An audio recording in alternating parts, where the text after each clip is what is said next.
The crowd in front of me is, for example, elementary level kids. I won't be speaking about the advanced techniques and the advanced methods of calculus and so on and so forth. And that doesn't make sense. Why am I speaking to the elementary students about the formulas of calculus? That makes no sense. Similarly, all the other fields that are there. The ishara that Maqsumin would do then at that time in front of people would be only limited to the extent which is comprehensible to the people. But with that said, Islam did not leave any stone unturned. Spoke about everything and anything that came and when people asked about it. So we can understand that when this was happening, three things could be understood. Number one, Islam had the ability to show prowess on every ground, whether educational, practical, or political. To say that Islam has nothing to do with politics is a great mistake. It has everything to do with politics.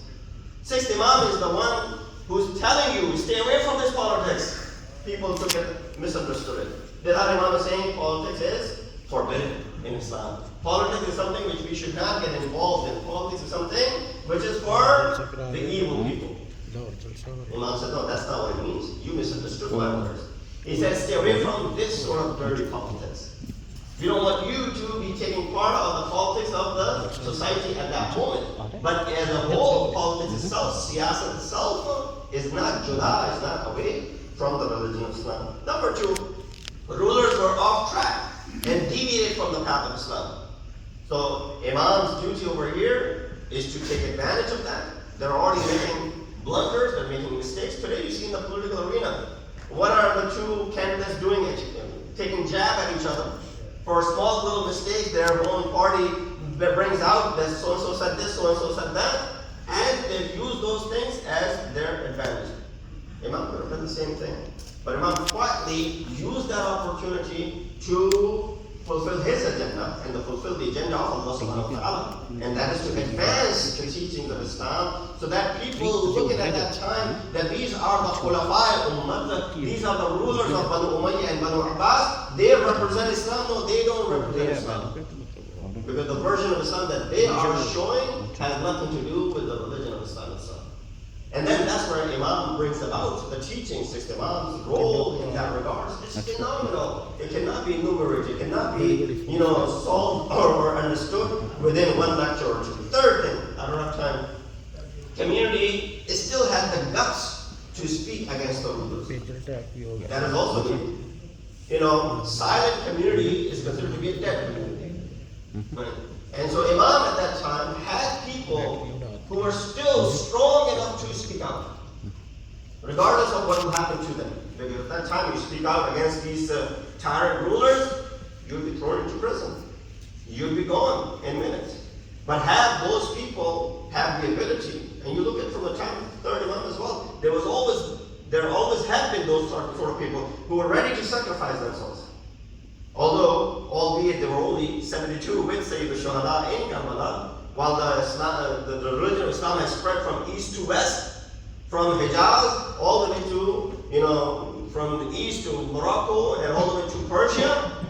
But yet you see that 72 people stand up, along with Sayyid al-Shuhada and Al-Hussein, to go ahead and speak up about the facts that this religion is standing for those who are oppressing, against those who are oppressing, and those who are oppressed in the land. Sixth Imam witnessed all three of these matters thoroughly. Imam lived for 40 years during the reign of the Umayyads and saw the rulers like Abdul Malik ibn Marwan, Walid ibn Abdul Malik, Sulaiman ibn Abdul Malik, Umar ibn Abdul Aziz. Probably the better of all of these was Umar ibn Abdul Aziz, Walid ibn Yazid, Yazid ibn Walid, Ibrahim ibn Walid, and Marwan al-Himar. He was the last one, the one who was killed, and then of course after which the Abbasids took over. So after 132, Banu Abbas came into power.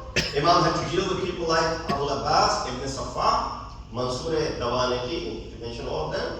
And of course Imam's Shahadat is in the year 148. Mansur Dawanaki was the ruler at that time. So in order to understand Imam, he refrained from taking part in any revolutionary movement. Even though they all use the name of Ali Muhammad. You see what Banu Abbas were trying to do, right? What was their, theme of coming into power? What was it that was the driving force for them that they wanted to, remove want to bring the glory back to Ahl-e-Bait. We want to give the hukumat back to Ahl-e-Bait.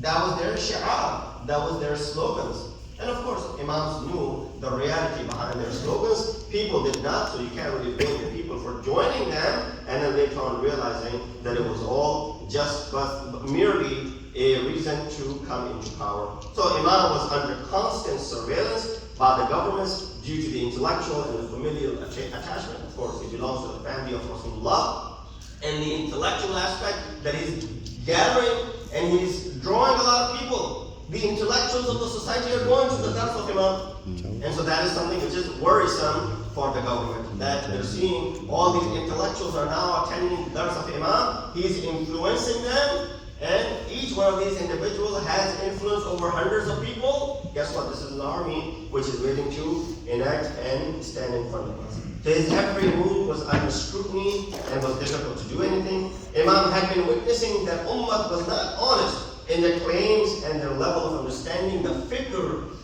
Maybe that is true as well today. That Ummah was not honest in their claims and their level of understanding the fikr of Ahl-e-Bait was very low at that time.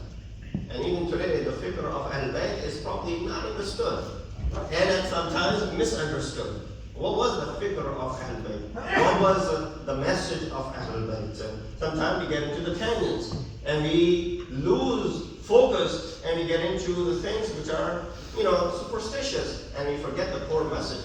That was not the main reason what Ahl-e-Bait were doing and why they achieved that goal. People would leave these revolutionary movements halfway, and that was something which was constantly done. Imam saw that in the battle of Karbala, the Kufans, how they stranded Imam Hussein. Imam saw that or heard about it or knew about it. What happened in the time of second Imam Hassan Mushtaba, how the Kufans betrayed him as well. Imam saw that or heard about it in the time of Amir al-Mu'mineen, how the people of Basra and the people of Sham, how they betrayed Imam Ali, and the whole Hakaman thing took place, the bogus allegations and all that stuff. So this is something which is repeatedly done.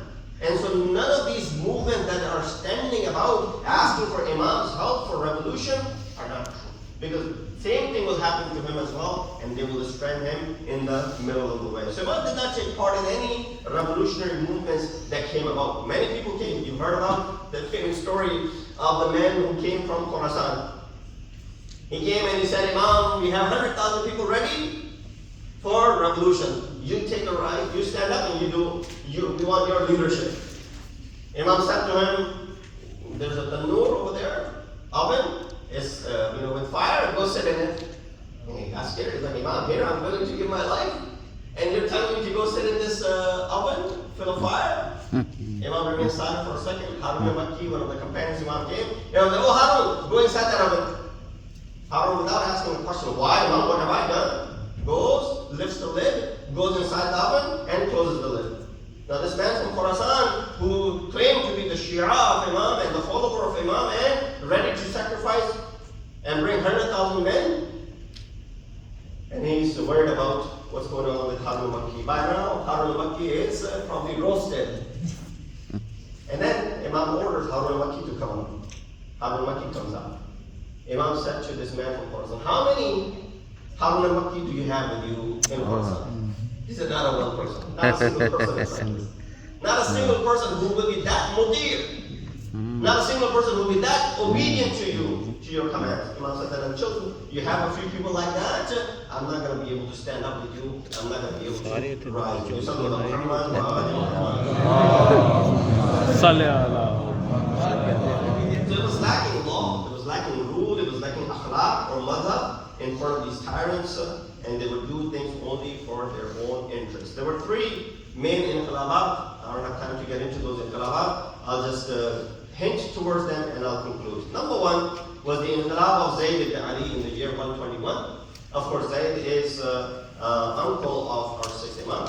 He was brother of our fifth Imam, son of our fourth Imam, Zayd ibn Ali, Zayd al-Shaheed, who was martyred in the year 121. Of course, his martyrdom takes place, and his rise, which was, of course, Imam, supported him, and Imam felt sad when Zayd was martyred, and his people could not rescue his body. And his body body hung at the door for many, many days. Imam said, had you found his body, you should have drowned it into the river or the sea instead of it having hung like that for many days. And then the downfall of Banu Umayyah in the year 132, they also came with the slogan that we want to put you back in charge. Imam said, no, I know what you want to do. I want to stay away from that revolution as well. Imam did not want to be dragged into all of that because they were only trying to use the name of Ahl-e-Bait, use the name of Imam to go ahead and assume the leadership and power for themselves. And the inqilab of Muhammad ibn Abdullah Al-Hassan, known as Nafs al-Zakiyya, which takes place in the year 145, 3 years prior to the Shahadat of our sixth Imam. In the year 136, when Mansur al-Dawanaki became the ruler, he started a new wave of oppression and killing. Nafs al-Zakiyya became frustrated and decided to take a stand against him. Sixth Imam stopped him initially, knowing that what will happen to him, and they stopped his father and warned him the results of what will happen. But of course, they had made up their mind. He made Medina the center of Inqilab, got himself killed. His son Ali was killed in Egypt. His son Abdullah was killed in Sindh, in Karachi. You have Abdullah Shah Ghazi. His other son was arrested in Yemen and killed. His brother was poisoned in Morocco. And that's how the entire family was wiped out. Imam had already told him this would be the result. He was willing to go through with all of these things. Of course, these were the three inqilabat that took place in the time of our sixth Imam. A brief history. It is good to know that what was the political arena at that time that our sixth Imam had to face. We ask Allah subhanahu wa ta'ala to give us the tawfiq and ability to understand the lives of Ahl-e-Bait, understand the challenges that they face, and draw those conclusions so we can also implement them in our daily lives. إن أحسن الحديث وأبلغ الله إلى كتاب الله. أعوذ بالله من الشيطان الرجيم. بسم الله الرحمن الرحيم. والعصر إن الإنسان لفي خسر إلا الذين آمنوا وعملوا الصالحات وتواصوا بالحق وتواصوا بالصبر.